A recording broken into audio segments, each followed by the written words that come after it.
നമുക്കൊന്ന് ടോയ് ട്രെയിനിൽ കയറാൻ പോയാലോ? അപ്പം നമ്മുടെ ബാംഗ്ലൂർ ബാലഭവനിൽ പോയി കഴിഞ്ഞാൽ നമുക്ക് ടോയ് ട്രെയിനിൽ കയറാൻ പറ്റും. അപ്പം ബാലഭവനിൽ കയറേണ്ട എൻട്രി ഫീ 20 രൂപയും ടോയ് ട്രെയിനിൽ കയറാൻ 30 രൂപ 40 രൂപ അങ്ങനെ എന്തേ ഉള്ളൂ.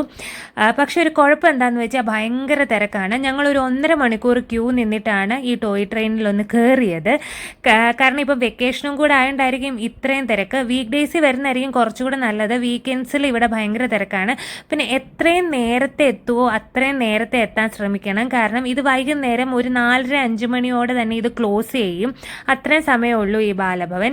പിന്നെ ഈ ട്രെയിനിൽ കയറി കഴിഞ്ഞ് കഴിഞ്ഞാൽ നമ്മുടെ ബാലഭവൻ കംപ്ലീറ്റ് ഒന്ന് ഒരു റൗണ്ട് അടിക്കും. നല്ല രസമാണ്. ഇച്ചിരി നേരം ആ ട്രെയിനിനകത്ത് നമുക്ക് സ്പെൻഡ് ചെയ്യാൻ സമയം കിട്ടും.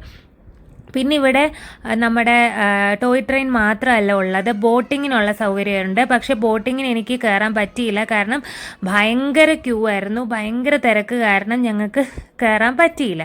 പിന്നെ പലതരം റൈഡ്സും കാര്യങ്ങളും എല്ലാം ഉണ്ട്. അതിൽ കുട്ടികൾക്കും വലിയവർക്കും ഒക്കെ കയറാൻ പറ്റുന്ന റൈഡ്സും കാര്യങ്ങളൊക്കെയാണ്. ഇത് പിന്നെ നമ്മുടെ കബ്ബൺ പാർക്ക്, വിധാനസൗധം, നവബംഗളൂരു അക്വേറിയം ആ ഭാഗത്ത് തന്നെയാണ് ഉള്ളത്. അപ്പോൾ ഇതിൻ്റെ ഫുൾ വീഡിയോ ലോങ് വീഡിയോയിൽ കിടപ്പുണ്ട്. അപ്പോൾ ഇന്ന് അത്രേ ഉള്ളൂ. ടാറ്റാ.